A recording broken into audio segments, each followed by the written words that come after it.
In this video, I will be showing you how to use YouTube Premium for free. Let's get started. First, I open up a browser and go to the address bar. I type in youtube.com and press enter to navigate to the YouTube homepage. Once the page loads, I look at the left sidebar menu. I scroll down slightly under the More from YouTube section and click on Try Premium for $0. This brings me to the YouTube Premium landing page, highlighting the ad-free experience and the free trial offer. Here, I click on the blue button that says, Try 1 month for 0 pesos. A modal pops up asking me to pick a plan.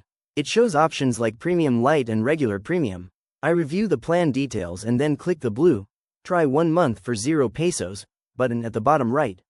Next, the Complete Your Purchase window appears, displaying the trial terms and payment options.